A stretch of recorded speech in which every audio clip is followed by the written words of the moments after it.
Hello students, welcome to Saral Physics, where physics is made Saral for NEET.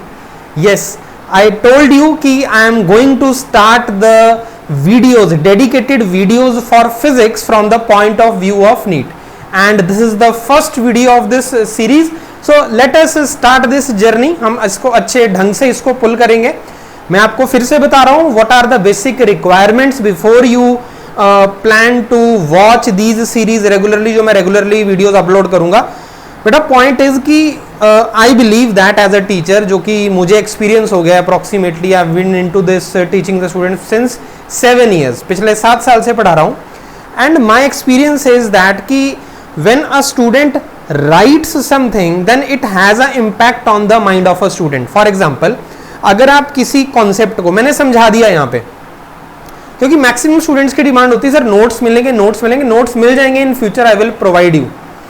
As of now printed version में I have not made printed version, but yes मेरे पास जो notes हैं NEET point of view से मेरे पास hand written notes बने हुए हैं, क्या क्या कॉन्सेप्ट कैसे कैसे करवाना है. And I want you to write these notes. लिखना है इन चीज़ों को. पहले मैं समझाऊंगा, कॉन्सेप्ट मैंने समझा दिया, उसके बाद जो जो इंपॉर्टेंट चीजें मैं यहाँ पे लिख दूंगा. You just write it down like you do it in your offline class. Offline class में ऐसी तो चलता है, teacher explains the concept then dictates. My simple point is when you write something, तो उस वो कहीं ना कहीं आपके माइंड में फिट हो जाती है. जाके आपने किसी चीज को समझा, उसके बाद उसको लिखा. इससे फायदा क्या होगा? इससे बेटा आपके नोट्स खुद हैंड रिटन तैयार होते जाएंगे. और हैंड रिटन नोट्स का सबसे ज्यादा फायदा ये होता है कि at the time of revision you know what you have written, like I am explaining something to you, और आपको सुनते सुनते कोई ऐसी चीज समझ में आई कि यार नहीं ये सर ने ऐसे बताया था, कहानी की फॉर्म में बताया था, स्टोरी की फॉर्म में बताया था, सरल वे में बताया था, उसको आपने हिंदी में अलग से साइड में लिख लिया. मैं ऐसे ही करता था जब मैं अपने टीचर से पढ़ता था. तो मैं क्या करता था, पढ़ाते पढ़ाते जब वो कोई चीज़ एक्स्ट्रा समझाने के लिए कोई एग्जाम्पल ले लेते थे, तो मैं उस चीज़ को मैं अपने तरीके से लिख लेता था, हिंदी में लिखता था, ताकि जब मैं बाद में रिवाइज करूं 1 महीने बाद, 2 महीने बाद, 10 महीने बाद या 10 दिन के बाद, तो मुझे वो समझ में आ जाए कि यार वो मैंने क्या लिखा था वहाँ पे. तो खुद की लिखी हुई चीज़ बहुत अच्छे से समझ में आती है. So without wasting much time, अब आपको पेन कॉपी हमेशा अपने साथ रखना है, और एक डिसिप्लिन भी मैंने बोला था आपको अपने साथ रखना है ज़रूर, ताकि आप कंटिन्यूसली इन वीडियोज़ को देखते रहो. सो अभी मैं स्टार्ट करूँगा आपके साथ जो यूनिट है, that is physical world units and measurements. अब ये फिजिक्स का बहुत ही बेसिक सा चैप्टर और फर्स्ट फंडामेंटल चैप्टर माना जाता है. एंड नॉर्मली स्टूडेंट्स इसको हल्के में लेते हैं. रीजन बीइंग कि इसमें मैकेनिक्स तो अभी आई नहीं, मैकेनिक्स तो स्टार्ट होगी, काइनेमेटिक्स आएगा, वहाँ पे ज़्यादा कॉन्सेप्ट्स आएंगे, लॉज ऑफ मोशन चलेगा, वर्क पर एनर्जी आएगा. एक चीज़ समझ लो, हर चैप्टर का अपना सिग्निफिकेंस है. इस चैप्टर में जो मेजॉरिटी ऑफ द आपके न्यूमेरिकल्स या नीट में आज तक क्वेश्चंस आए हैं, वो कहाँ से आए हैं? आपके एरर्स में से आए हैं. एरर्स में आपको करवाऊंगा, सिग्निफिकेंट फिगर्स में से आए हैं. So these are the topics from this chapter only which carries maximum weightage, और you can say maximum chances कि वहां से क्वेश्चंस आएंगे. पर अगेन मैं सारी चीज करवाऊंगा आपको, जितनी जितनी रिक्वायर्ड है उसके प्रॉपर नोट्स बनाते जाएंगे. फिजिक्स के बारे में जब पढ़ना स्टार्ट किया फिजिक्स ने, बहुत पुरानी बात है, साइंटिस्ट ने, तो उन्होंने एक चीज ऑब्जर्व करी. जैसे सर इसैक न्यूटन थे, आपने क्लास 9th में पढ़ा होगा ग्रेविटेशन. ग्रेविटेशन, एक एप्पल उनके सर के ऊपर आके गिरता है, तो उन्होंने वहां से एक ऑब्जर्वेशन किया और उन्होंने सोचा कि यार ऐसा क्यों हुआ. तो उन्होंने सोचा कि अर्थ ने एप्पल को अट्रैक्ट किया, तो क्या एप्पल ने भी अर्थ को अट्रैक्ट किया. ये सारी डिस्कशन चली. तो फाइनली क्या हुआ, उन्होंने एक लॉ दिया, यूनिवर्सल लॉ ऑफ ग्रेविटेशन. मतलब अर्थ का सन के अराउंड घूमना, मून का अर्थ के अराउंड घूमना, या सारे प्लैनेट्स का सन के अराउंड घूमना. क्लियर है? एप्पल का अर्थ की तरफ गिरना, या हमारे पास वेट होना, मेरे पास वेट है, आपके पास वेट है, आपका वेट होता है बिकॉज अर्थ ने हमें अट्रैक्ट करके रखा हुआ है.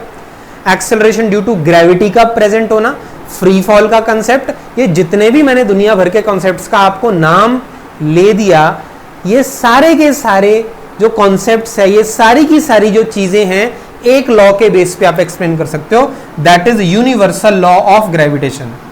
यूनिवर्सल लॉ ऑफ ग्रेविटेशन समझते जाना, कॉन्सेप्ट इन्वॉल्व कर रहा हूं एक मैंने इतने सारी एग्जांपल्स दी आपको. मून का अर्थ के राउंड घूमना, अर्थ का सन के राउंड घूमना, मून का अर्थ के राउंड हो गया, और बाकी जो मून्स हैं अलग अलग प्लैनेट्स के वो घूम रहे हैं, प्लैनेट सन के राउंड घूम रहे हैं. कोई चीज अर्थ की तरफ फॉल कर रही है, हमारे पास वेट है, एप्पल अर्थ के ऊपर गिरा, ये सारे के सारे जो फिनोमिना हैं all are explained through universal law of gravitation. मतलब सारे फिनोमिनाज को मैंने इकट्ठा किया, यूनिफाई किया और एक सिंगल लॉ के बेस पे सबको एक्सप्लेन कर दिया। मैं बस में ट्रैवल कर रहा हूं तो बस बहुत स्पीड पे चल रही है और एकदम से उसने ब्रेक मारी तो मेरी बॉडी आगे गई। मैं रुका हुआ था, बस रुकी हुई थी, ड्राइवर ने एकदम से बस स्टार्ट करी या गाड़ी स्टार्ट करी, मैं पीछे को हो गया। मैंने एक कारपेट लिया, मैंने जोर जोर से मारा उसको तो डस्ट पार्टिकल्स अलग हो गए। जब मैं गाड़ी मोड़ता हूं तो मैं एक डायरेक्शन में चले जाता हूं।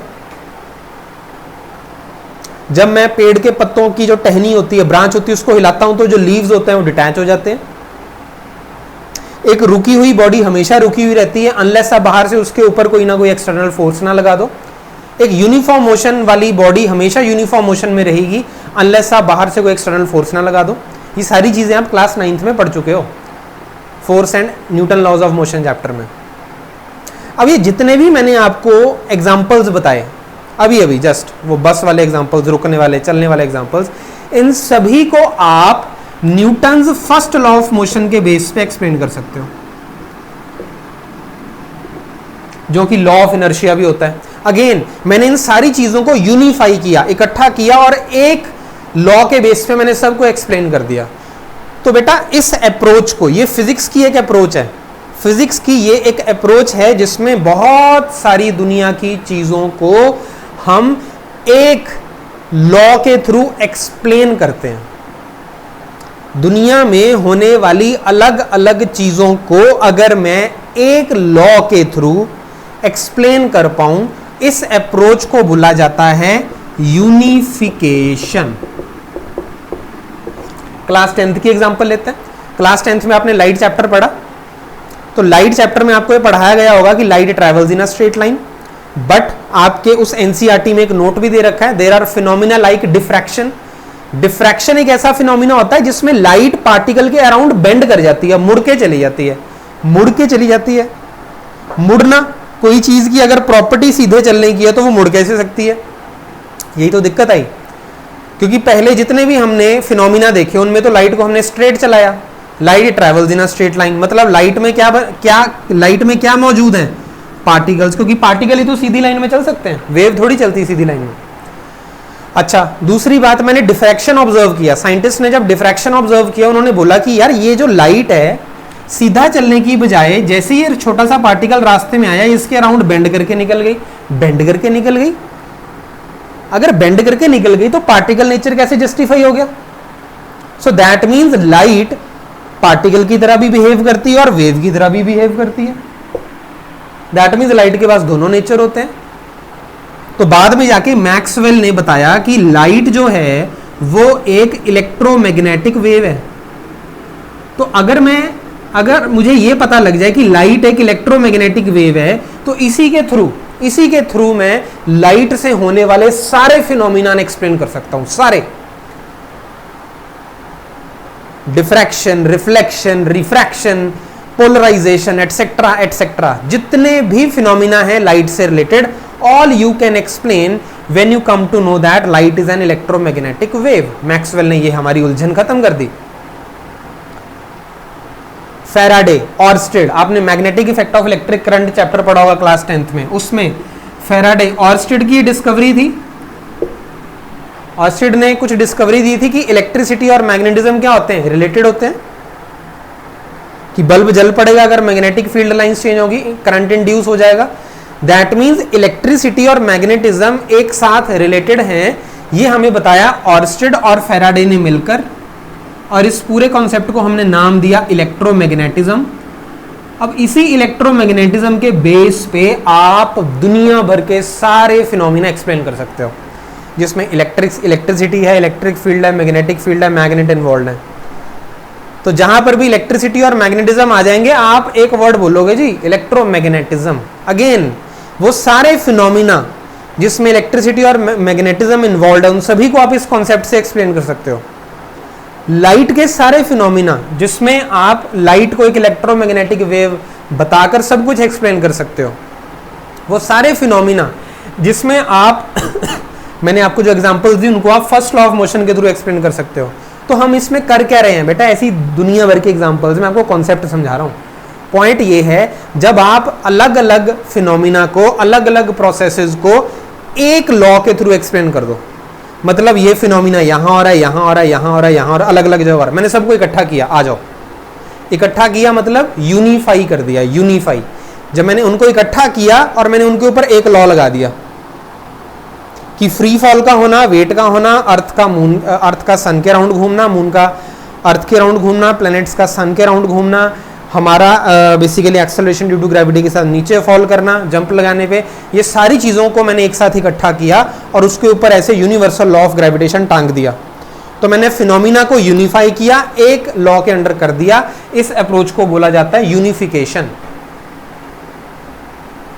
आगे जी समझ में यूनिफिकेशन। अच्छा, ऐसा भी हो सकता है कि मैं बड़े बड़े होने वाले फिनोमिना को एक छोटे लेवल पे जाके एक्सप्लेन करूं। जैसे एक बॉडी है मेरे पास, एक गैस है, मान लो गैस है, और गैस का कुछ टेम्परेचर है, जो गैस है उसका कुछ क्या है, टेम्परेचर है। अब गैस का टेम्परेचर होना ये एक बड़ी बात है। मैं इसके रीजन में गया, मैंने देखा गैस में होते हैं छोटे छोटे मॉलिक्यूल्स, वो मॉलिक्यूल्स इधर उधर भाग रहे होते हैं, उनके पास होती है काइनेटिक एनर्जी। काइनेटिक एनर्जी की वजह से एक दूसरे के साथ टकराते हैं, हीट डिसिपिएट होती है, हेंस गैस के पास क्या होता है, टेम्परेचर। कहना मैं ये चाहता हूं, गैस के पास जो टेम्परेचर है उसकी एक्सप्लेनेशन आपने जाके मॉलिक्यूलर लेवल पे दी। मतलब बड़ी चीज को एक्सप्लेन करने के लिए आप छोटी चीज पे चले गए, मतलब आपने बड़ी चीज को रिड्यूस कर दिया। समझ में आई पॉइंट, समझ में आई बात। यहां पे आपने छोटी छोटी चीजों को एक जगह इकट्ठा किया, उसके ऊपर एक लॉ बना दिया, उसको एक लॉ के अंडर डाल दिया कि ये सब कुछ यही एक्सप्लेन करेगा लॉ। यहां पे आपने एक बड़ी सी चीज को लिया और उसको एक्सप्लेन करने के लिए छोटे लेवल पे चले गए। अगर इसको मैंने यूनिफिकेशन बोला तो इसको बेटा मैं बोलूंगा रिडक्शनिज्म।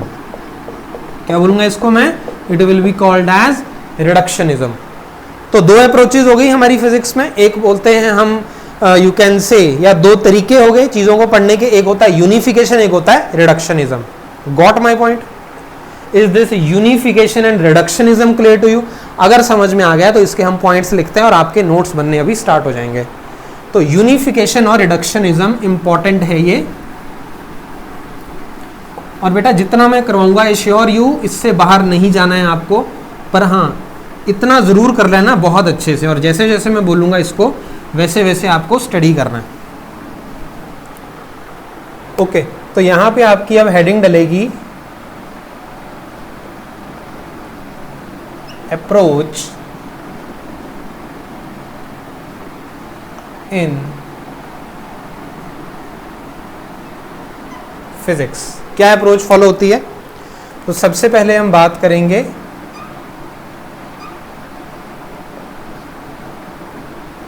यूनिफिकेशन। यूनिफिकेशन का मीनिंग मैंने आपको बताया, it means to explain diverse physical phenomenon in terms of few concepts or laws। मतलब बहुत सारे डाइवर्स फिजिकल फिनोमिना को एक्सप्लेन करने के लिए आप थोड़े से ही लॉज और कॉन्सेप्ट्स को यूज करेंगे।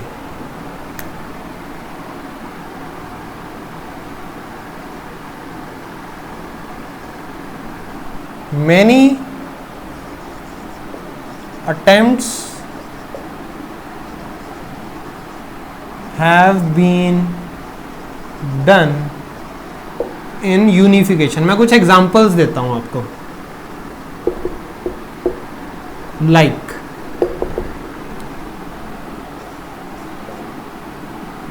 Isaac Newton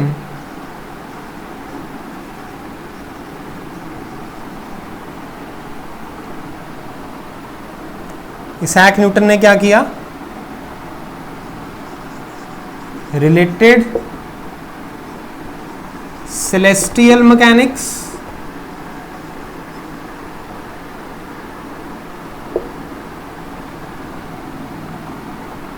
या रिलेटेड की जगह we can right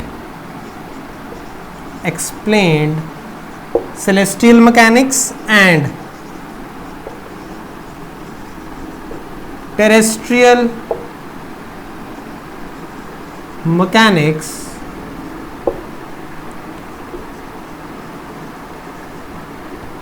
through universal law of gravitation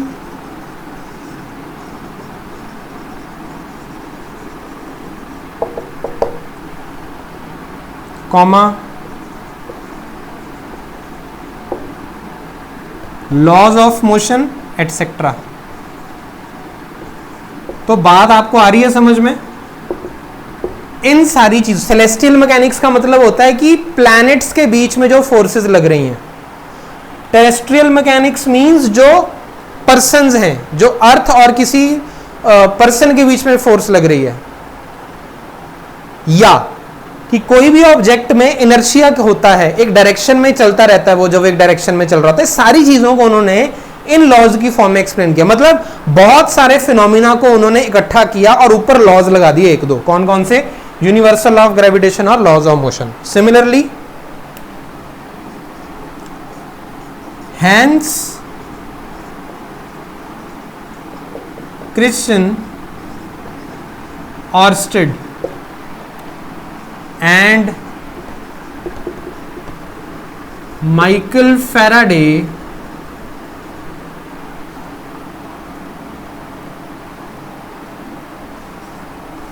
gave electromagnetism. इन दोनों ने मिलकर क्या दिया हमें? इलेक्ट्रोमैग्नेटिज्म। और इस इलेक्ट्रोमैग्नेटिज्म में इलेक्ट्रिक फील्ड या इलेक्ट्रिसिटी और मैग्नेटिज्म दोनों के जो फिनोमिना हैं आप इस डोमेन के अंडर एक्सप्लेन कर सकते हो। बहुत सारे इलेक्ट्रिसिटी और मैग्नेटिज्म के फिनोमिना आपने एक छत के नीचे कर दिया, that is called as electromagnetism. Then third देख लेते हैं, जेम्स क्लार्क मैक्सवेल। यूनिफाइड, इन्होंने तो कमाल ही कर दी। इन्होंने क्या क्या यूनिफाई कर दिया? इन्होंने यूनिफाई कर दिया electricity, magnetism and optics. That is light is an electromagnetic wave. इन्होंने तो कमाल ही कर दी। इन्होंने तो बहुत सारी चीजों को एक ही जगह इकट्ठा कर दिया। बहुत सारे फिनोमिना जिनको हम एक्सप्लेन करना चाहते थे, जो लाइट से रिलेटेड थे, उन्होंने बोला कि लाइट में, या जो लाइट है वो एक इलेक्ट्रोमैग्नेटिक वेव है, मतलब वो इलेक्ट्रिसिटी, मैग्नेटिज्म और ऑप्टिक्स, इन तीन चीजों को उन्होंने एक साथ किया और एक चीज बना दी, that is electromagnetic wave. I hope you have understood why it is called as unification. मतलब इलेक्ट्रिसिटी और मैग्नेटिज्म ये अलग अलग चीजें चल रही थी, अलग अलग फिनोमिना चल रहे थे, इन सबको एक साथ लाके इलेक्ट्रोमैग्नेटिज्म के अंदर डाल दिया। फिर लाइट जैसे जैसे बिहेवियर कर रही थी उसको एक्सप्लेन करने के लिए उन्होंने क्या किया, अलग अलग फिनोमिना को लेके आए और उन्होंने इलेक्ट्रोमैग्नेटिक वेव रख दी ऊपर, उसका कॉन्सेप्ट रख दिया, ताकि उसमें लाइट अगर वेव की तरह बिहेव कर रही है तो वहां से एक्सप्लेन हो जाएगा, और अगर दूसरे नेचर है वो भी वहीं से एक्सप्लेन हो जाएगा। तो एक साथ करके ऊपर एक लॉ लगा देना, that is called as unification. I hope you have understood this unification now, just write it down. इसके बाद फिर हम लिखेंगे रिडक्शनिज्म। ओके, दूसरी अप्रोच क्या है हमारी, that is called as reductionism. और मैंने आपको बताया रिडक्शनिज्म का मतलब कहां से निकला, रिड्यूस। रिड्यूस का मतलब एक बड़ी चीज को समझने के लिए वो किन छोटी छोटी चीजों से बनी है वहां तक पहुंच जाना, तब आपको वो बड़ी चीज समझ में आएगी। इसको बोलते हैं रिडक्शनिज्म। तो रिडक्शनिज्म के अगर बारे में हम लिखना चाहें तो उसमें कैसे लिखेंगे, this is your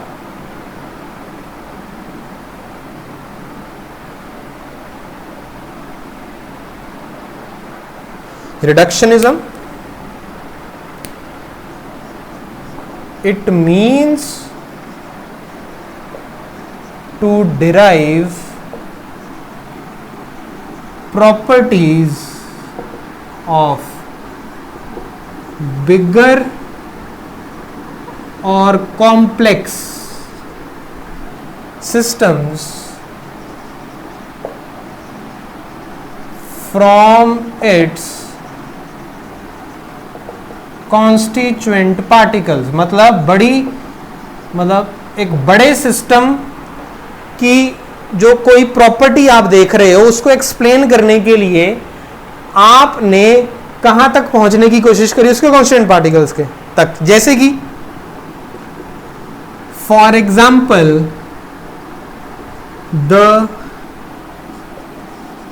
temperature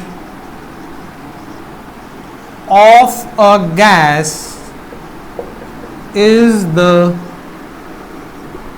result of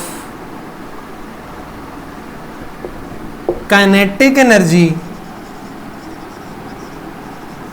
of molecules of gas। समझ में आई बात? तो बड़ा सिस्टम क्या हुआ यहां पे कि मेरे पास एक बहुत ज्यादा बड़ी गैस है, उसके पास टेम्परेचर है। तो टेम्परेचर क्यों है? क्योंकि उसके जो कॉन्स्टिट्यूएंट मॉलिक्यूल्स हैं वो इधर उधर भाग रहे हैं, उनके पास काइनेटिक एनर्जी है, कोलाइड करते हैं, हीट डिसिपेट होती है, इसलिए टेम्परेचर है। वो आप आगे जाके चैप्टर से पढ़ोगे कि होता कैसे। यहां पे मैं आपको रिडक्शनिज्म समझा रहा हूं कि वो क्या चीज है। इतनी बात आई आपको समझ में? So you are now clear with, you can say one is unification and one is the reductionism. Okay, अब क्या होता है कि फिजिक्स जो है हमारी, अब समझ लो, पेन नीचे रख दो। जो फिजिक्स है ना बेटा हमारी, उसका क्या स्कोप है? स्कोप समझना है। क्या स्कोप है आपका कि कहां से कहां तक हम फिजिक्स में चीजों को पढ़ सकते हैं, कहां से कहां तक। मतलब छोटे से छोटा पार्टिकल और बड़े से बड़ा यूनिवर्स, सारा फिजिक्स के स्कोप में ही आता है। Again listen to me, universe से बड़ा तो कुछ नहीं है। जितनी भी हमें बाउंड्री दिखती है यूनिवर्स की, ऑब्जर्वेबल बाउंड्री, और छोटे से छोटा पार्टिकल लाइक योर, वैसे क्वांटम मैकेनिक्स सुना आपने, क्वांटम फिजिक्स सुना, क्वांटम फिजिक्स, जिसमें आप न्यूक्लियस के अंदर जाते हो, प्रोटॉन न्यूट्रॉन, फिर उनके भी अंदर जाते हो, anti neutrino, quarks etcetera etcetera. ये सारा कहां से पता लगता है हमें? फिजिक्स के थ्रू।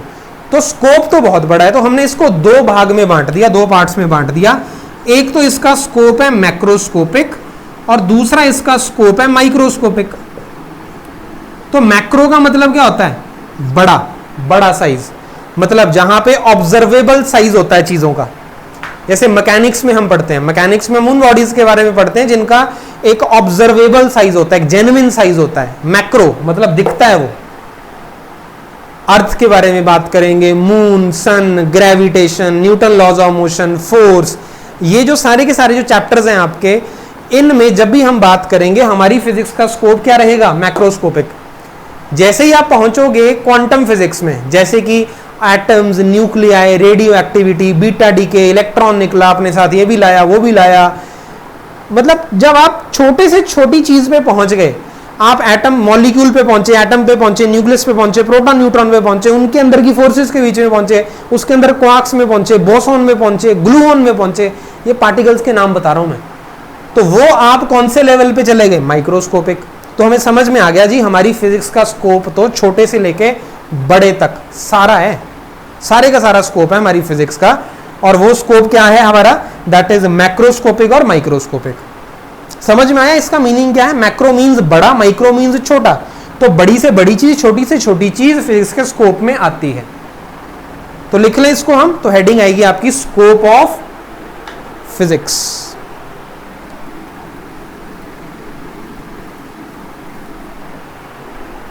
ओके, तो यहां पे आपका हेडिंग आएगी that is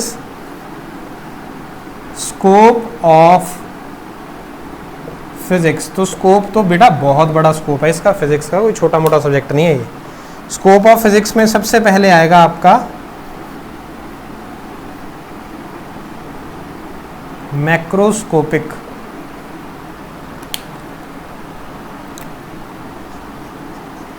in this domain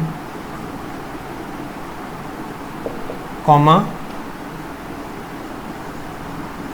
phenomena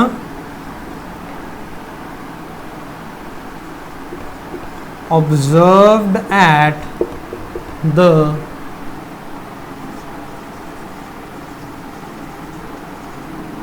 laboratory, terrestrial and astronomical level are studied. These include classical mechanics. Classical mechanics कौन सी होती है? जो आपने 9th क्लास में चैप्टर्स पढ़े होंगे, motion, force, laws of motion, work power energy, ये सारे के सारे आपके क्या हैं? क्लासिकल मैकेनिक्स में आते हैं. उसके अलावा थर्मोडायनामिक्स, ये भी एक यूनिट है आपका, जो कि आगे जाके आप इसमें पढ़ोगे. तो क्लासिकल मैकेनिक्स हो गया, थर्मोडायनामिक्स हो गया, ये सारे के सारे आपके किस डोमेन में या कौन से स्कोप का पार्ट है? मैक्रोस्कोपिक. क्योंकि यहां पे हम किसी भी चीज को बड़े लेवल पे देखते हैं. हम ये बात नहीं करते कि वो इस छोटी चीज से बनी हुई है.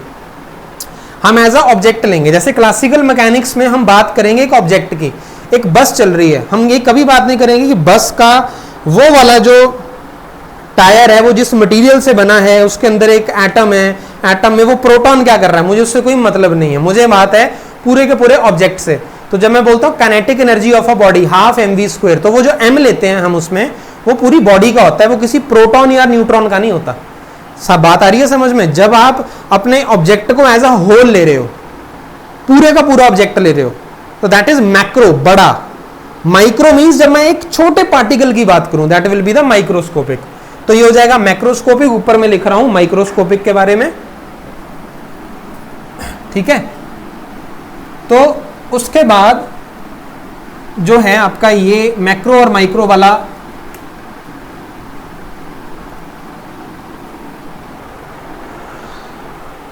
हो जाएगा. That will be second is your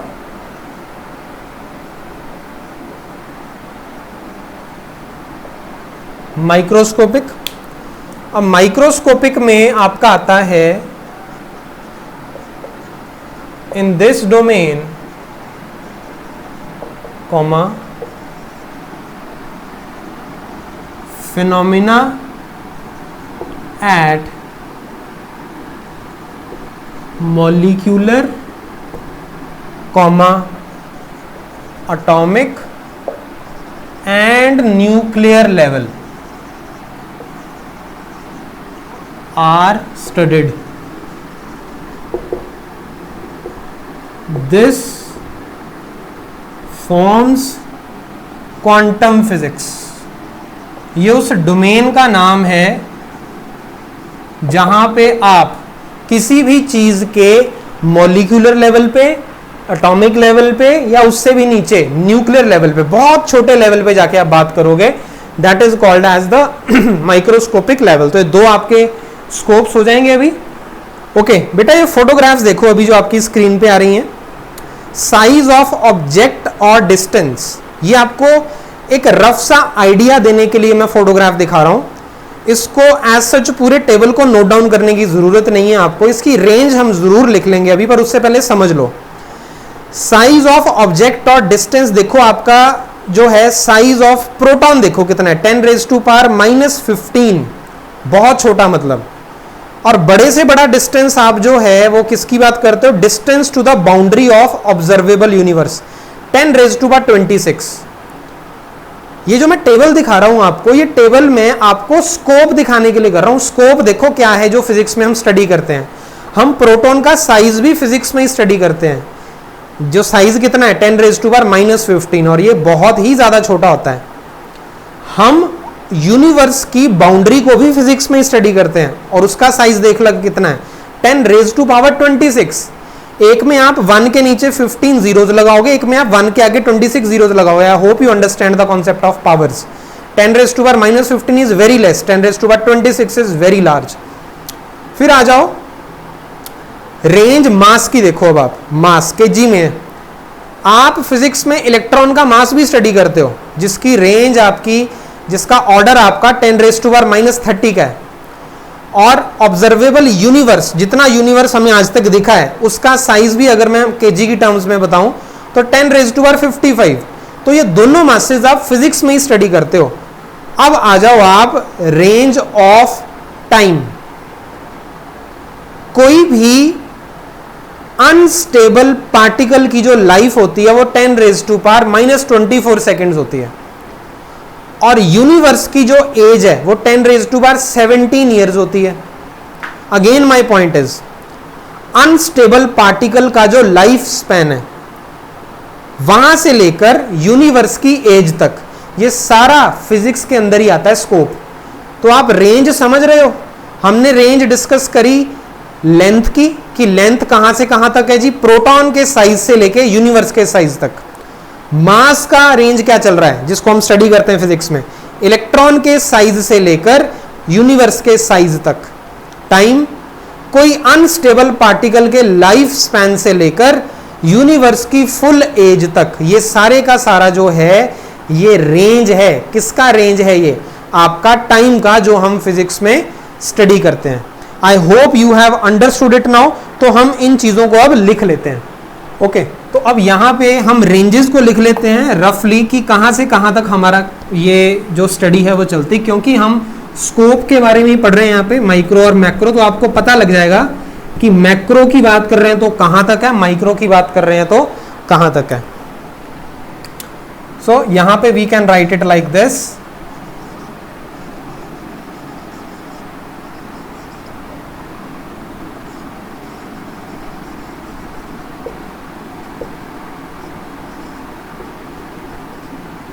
(10⁻⁻15 to 10⁻26). ये किस में चल रहा है आपका? मीटर्स में। Range of mass,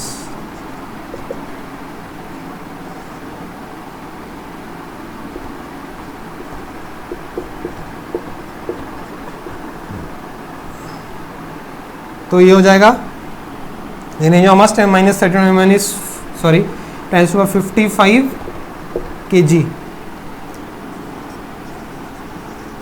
range of time, so this is your 10⁻⁻24 to 10⁻17 seconds।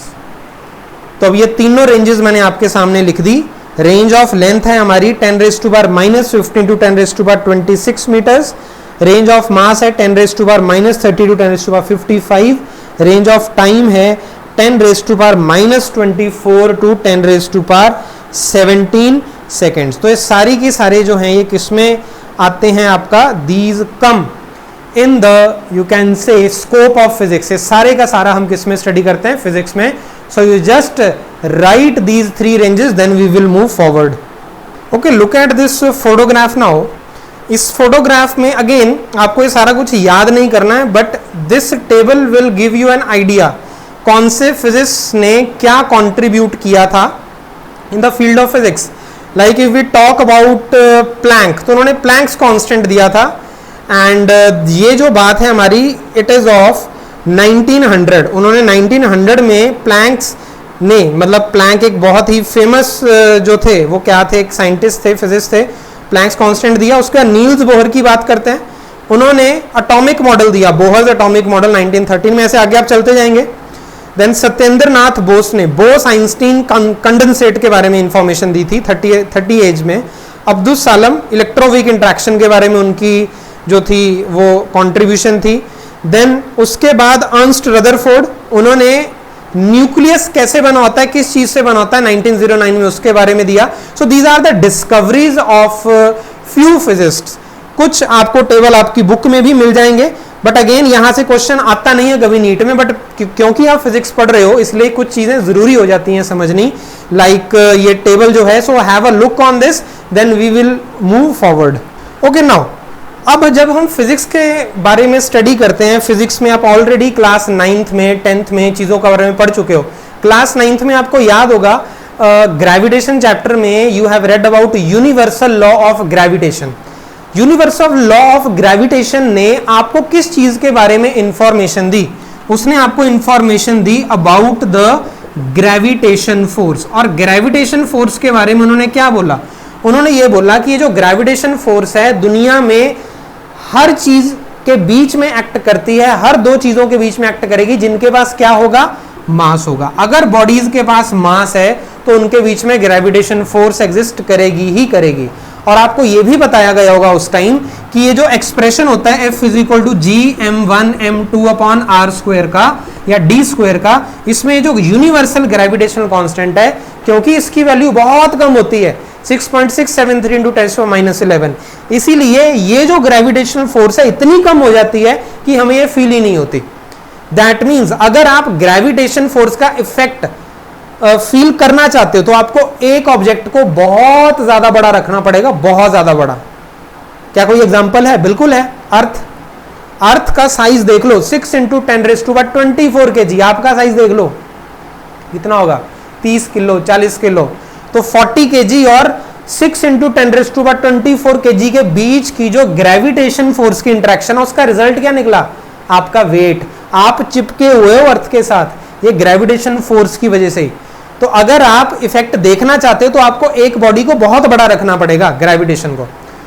So that means काफी ऐसे फिनोमिना हैं दुनिया में जिनको मैं ग्रेविटेशन फोर्स के अंडर क्या कर सकता हूं?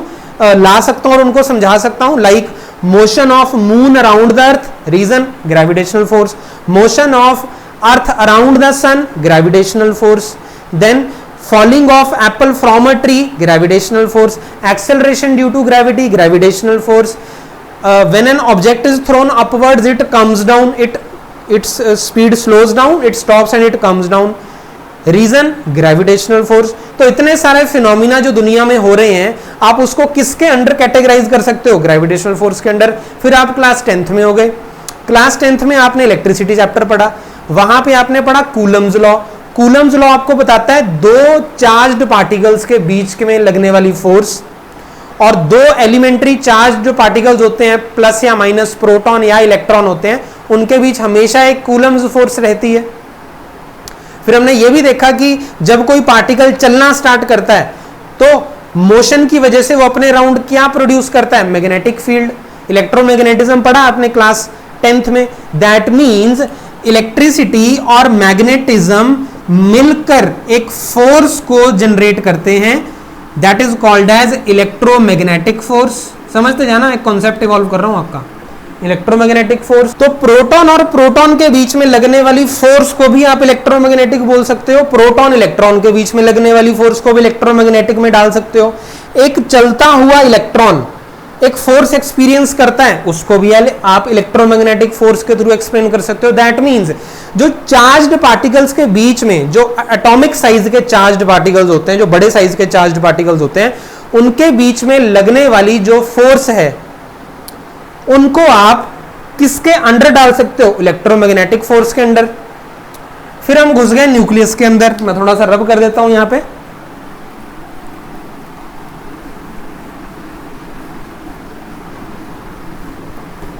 फिर हमने क्या किया? फिर हम घुस गए न्यूक्लियस के अंदर। हम अभी तक बात कर चुके हैं ग्रेविटेशनल फोर्स की, जिसमें बहुत सारे फिनोमिना को हमने इसके अंदर डाल दिया। फिर मैंने आपको बताया इलेक्ट्रोमैग्नेटिक फोर्स के बारे में। इलेक्ट्रोमैग्नेटिक फोर्स जो है आपकी, दैट इज चार्ज्ड पार्टिकल्स के बीच में लगने वाली force. Proton proton proton, electron electron electron electron, proton etcetera etcetera. Atom के साइज के ये पार्टिकल्स होने चाहिए और आपका इलेक्ट्रोमैग्नेटिक फोर्स उनके बीच में एक्ट करेगी। उसके बाद हम न्यूक्लियस के अंदर गए। न्यूक्लियस के अंदर आपको क्या मिलेगा? प्रोटॉन्स मिलेंगे और न्यूट्रॉन्स मिलेंगे। अब पहली बात, आपको एक बात तो पता है, इतनी केमिस्ट्री तो आप पढ़ ही चुके हो कि जो न्यूक्लियस होता है वो इंटैक्ट साइज का होता है। मतलब ये प्रोटॉन्स और जो न्यूट्रॉन्स हैं, प्रोटॉन पे क्या चार्ज होता है? पॉजिटिव। न्यूट्रॉन पे क्या होता है? कोई चार्ज नहीं होता है, न्यूट्रल होते हैं। तो मैं थोड़ी देर के लिए न्यूट्रॉन को भूल के बोलता हूं कि इसके अंदर प्रोटॉन्स पड़े हैं, कम से कम 2 मान लो, 2 पड़े हैं। अब सुनना ध्यान से, ये न्यूक्लियस है। जो न्यूट्रॉन है उसने कुछ नहीं करना, वो साइलेंट स्पेक्टेटर है। वो शांति से बैठ के बिना कुछ किए ड्रामा देखेगा अंदर का। और जब वो ड्रामा देख रहा था तो उसने ये देखा कि क्योंकि ये प्लस और प्लस हैं, और अभी मैं आपको बता के हटाऊं, प्लस और प्लस जो हैं वो एक दूसरे के ऊपर क्या एक्सर्ट करते हैं? Electromagnetic force. और आपने ये कूलम्स लॉ में पढ़ा होगा कि अगर दोनों जो चार्जेस हैं वो सेम नेचर के हैं तो रिपेल करेंगे, अगर रिपेल करेंगे तो ये प्लस प्लस एक दूसरे को दूर भेजेंगे, एक दूसरे से दूर जाना चाहेंगे। दैट मीन्स ये जो दोनों है न्यूक्लियस को तोड़ने की कोशिश करेंगे, बट क्या न्यूक्लियस टूटता है? नहीं टूटता, न्यूक्लियस तो एक अपने साइज में बना हुआ रहता है। दैट मीन्स कोई तो ऐसी फोर्स होगी जो कि इन दोनों के बीच में रिपल्शन से ज्यादा है और उसका नेचर अट्रैक्टिव है, जिसने इस पूरे न्यूक्लियस को बांध के रखा हुआ है। पॉइंट मेरा समझ रहे हो? न्यूक्लियस के अंदर प्रोटॉन्स हैं, प्रोटॉन प्रोटॉन पे सेम चार्ज है, दोनों क्योंकि सेम चार्ज के इसलिए वो एक दूसरे को रिपेल करेंगे, बोलेगा चल तू इधर निकल, वो बोलेगा आप इधर निकलो। अब क्योंकि वो एक दूसरे को इधर निकालने के लिए घूम रहे हैं तो इसका मतलब इनकी टेंडेंसी है न्यूक्लियस को तोड़ दें। क्या न्यूक्लियस टूटता है? नहीं, वो तो इंटैक्ट रहता है, सॉलिड रहता है, एकदम नहीं टूटता। दैट मीन्स ये रिपल्शन फोर्स के ऑपोजिट आप ऐसे बोल सकते हो कि इस रिपल्सिव फोर्स की टक्कर में एक इससे बहुत ज्यादा गुना अट्रैक्टिव फोर्स यहीं पे अवेलेबल है। फिर से सुन लो, प्रोटॉन प्रोटॉन एक दूसरे को रिपेल करने की कोशिश कर रहे हैं, न्यूक्लियस को तोड़ने की कोशिश कर रहे हैं, पर यहीं पर इन्हीं दोनों के बीच में एक और फोर्स प्रेजेंट है जो कि इस रिपल्शन से कहीं ज्यादा है, और वो किस नेचर की है? अट्रैक्टिव नेचर की है। तो आप खुद सोचो, अगर आप किसी चीज को तोड़ने की कोशिश कर रहे हो, 10 न्यूटन इधर लगा रहे हो, 10 न्यूटन इधर लगा रहे हो, पर उन दोनों के बीच में एक अट्रैक्टिव फोर्स भी है 100 न्यूटन की, 100 इधर ऐसे लग रही है, आप 10 से उसको तोड़ रहे हो, तो ये जो है क्या टूटेगा या जुड़ा रहेगा? जुड़ा ही रहेगा, क्योंकि इसको जोड़ने वाली जो ताकत है वो बहुत ज्यादा है, बहुत ज्यादा है तोड़ने वाली से। यहां पे तोड़ने वाली ताकत कौन सी है? Electromagnetic force. और जिस ताकत ने इनको जोड़ के रखा हुआ है उसको बोलते हैं हम strong nuclear force, strong nuclear force. So that means जब एक पर्टिकुलर डिस्टेंस, एक डिस्टेंस आपको रखना पड़ेगा। देखो यहां पे डिस्टेंस का कोई चक्कर नहीं है, अगर आप बहुत ज्यादा डिस्टेंस कर दोगे तब भी, इसकी बात नहीं कर रहा हूं मैं, इन दोनों की बात कर रहा हूं।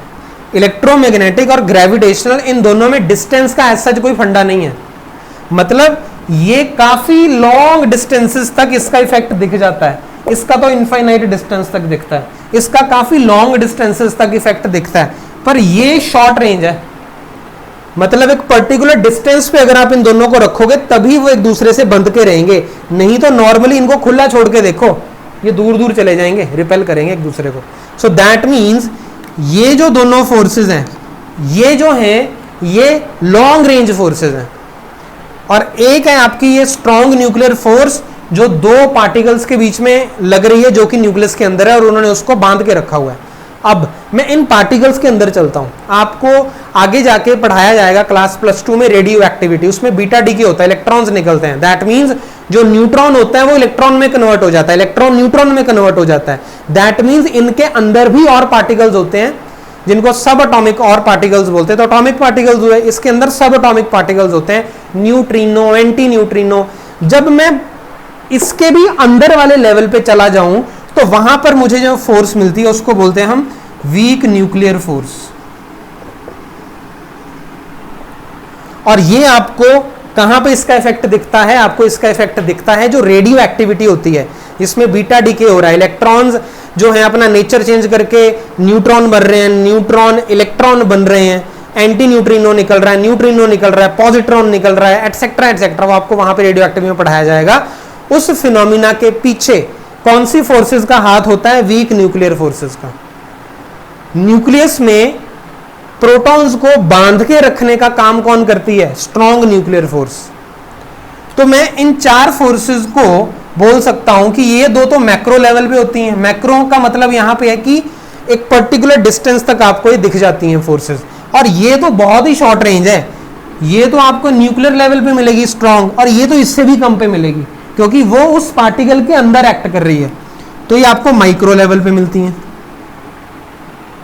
अब ध्यान से समझना, मैं इसको सम अप करने वाला हूं। Gravitational force, electromagnetic force, strong nuclear force, weak nuclear force, ये चारों के बारे में मैंने आपको बताया। ग्रेविटेशन दुनिया में हर दो बॉडीज के बीच में एक्ट करेगी जिसके पास मास है। इलेक्ट्रोमैग्नेटिक फोर्स हमेशा दो चार्ज्ड पार्टिकल्स के बीच में एक्ट करेगी। स्ट्रॉन्ग न्यूक्लियर फोर्स हमेशा दो चार्ज पार्टिकल्स के बीच में एक्ट करेगी, और वो जो फोर्स होती है वो हमेशा अट्रैक्टिव होती है, बांध के रखती है। वीक न्यूक्लियर फोर्स जो होती है वो एटम के अंदर न्यूक्लियस, न्यूक्लियस के अंदर प्रोटॉन न्यूट्रॉन, उसके भी अंदर आप जाओगे तो लेयर्स वगैरह बनी होती हैं, उस लेवल पे फोर्स एक्ट करती है, उसको बोलते हैं weak nuclear force. That means ये बहुत ही शॉर्ट रेंज फोर्सेज हैं, ये लॉन्ग रेंज फोर्सेज हैं, और दुनिया में होने वाले सारे फिनोमिना, अब सुन लो मेरी लास्ट लाइन बहुत इंपॉर्टेंट है, वर्ल्ड में होने वाले सारे फिनोमिना, उन सभी को आप इन चारों के अंडर कैटेगराइज कर सकते हो किसी न किसी एक में। मतलब कि कोई भी अगर फिनोमिना हो रहा है इस दुनिया में और उसमें कोई फोर्स इन्वॉल्व है, तो वो वाली फोर्स इन चारों में से किसी ना किसी एक कैटेगरी को बिलोंग करेगी। बात आ रही है मेरी समझ में? So like Apple falling under a tree, Apple जो है फॉलिंग फ्रॉम अ ट्री, जो एप्पल ट्री से नीचे गिर रहा है वो कौन सी फोर्स की वजह से नीचे गिर रहा है? उसको आपने ग्रेविटेशनल फोर्स के अंदर डाल दिया। प्रोटॉन और इलेक्ट्रॉन, एक पॉजिटिव चार्ज एक नेगेटिव चार्ज, उनको मैंने एक दूसरे के पास में रखा और दोनों ने एक दूसरे को अट्रैक्ट किया, electromagnetic force. Strong nuclear force, हमारा जो न्यूक्लियस है वो इंटैक्ट रहता है, टूटता नहीं है, ऑल्दो अंदर दो पॉजिटिवली चार्ज्ड पार्टिकल्स प्रेजेंट हैं जो कि एक दूसरे को रिपेल कर रहे हैं, बट स्टिल वो एक चीज एक प्रॉपर बना रहता है शेप में। Reason strong nuclear force. जब रेडियो एक्टिविटी होती है, बीटा डीके होता है, तो उसमें अलग अलग टाइप के पार्टिकल्स निकलते हैं, न्यूक्लियस के अंदर न्यूट्रॉन, उसके भी ट्रांसफॉर्मेशन होते हैं, उसके लिए रीजन वीक न्यूक्लियर फोर्स। तो कहना मैं ये चाहता हूं कि वर्ल्ड में होने वाले सारे फिनोमिना, चाहे मैक्रो लेवल पे हैं चाहे माइक्रो लेवल पे हैं, उन सभी को आप, उन सभी में जो इन्वॉल्व हैं फोर्सेस, उनको आप इन चारों में से किसी ना किसी एक के अंडर कैटेगराइज कर सकते हो। इसीलिए इन चारों को बोला जाता है फंडामेंटल फोर्सेस ऑफ नेचर। इसलिए इनको क्या बोलते हैं हम? Fundamental forces of nature. तो फंडामेंटल फोर्सेस ऑफ नेचर कितनी है? 4। कौन कौन सी? Gravitational, electromagnetic, strong nuclear, weak nuclear. इनमें सबसे ताकतवर कौन सी है? Strong nuclear. सबसे कमजोर कौन सी है? ग्रेविटेशनल। समझ में आ रही है बात? So gravitational force, weak nuclear force, electromagnetic force, strong nuclear force, ये इसका सीक्वेंस रहता है। मैं आपको टेबल में बना के दे भी दूंगा, पर आप एक बात समझ लो, दुनिया में 4 फंडामेंटल फोर्सेस हैं, और कोई भी फोर्स को जिसको आप स्टडी कर रहे हो उसको आप इन चारों में से किसी ना किसी एक के अंडर कैटेगराइज कर सकते हो। कि यार मैं फ्रिक्शनल फोर्स की बात कर रहा हूं, फ्रिक्शनल फोर्स की, इलेक्ट्रोमैग्नेटिक फोर्स में आएगी। समझ में आ रही है बात? तो हर फोर्स को जिसको आप स्टडी कर रहे हो उनको आप इन चारों में से किसी ना किसी एक कैटेगरी में डाल सकते हो। क्योंकि आप ऐसा कर सकते हो इसलिए इन चारों को बोलते हैं फंडामेंटल, की ये फंडामेंटल फोर्सेस हैं। ठीक है, सब इसी के अंदर कैटेगराइज हो जाएंगी। तो अब हमारा नेक्स्ट टॉपिक रहेगा फंडामेंटल फोर्सेस। उसमें मैं फिर से इन चीजों को डिटेल में एक्सप्लेन करूंगा, डिटेल में सारे पॉइंट्स हम लिखेंगे एक एक करके, सब चीजों को ढंग से समझेंगे, टेबल में आपको बना के दूंगा। बट टिल देन जितना मैंने इस वीडियो में करवाया है उसको आप रिवाइज करो ढंग से, and I will start with this fundamental forces topic in my next video. Till then keep revising. Thank you.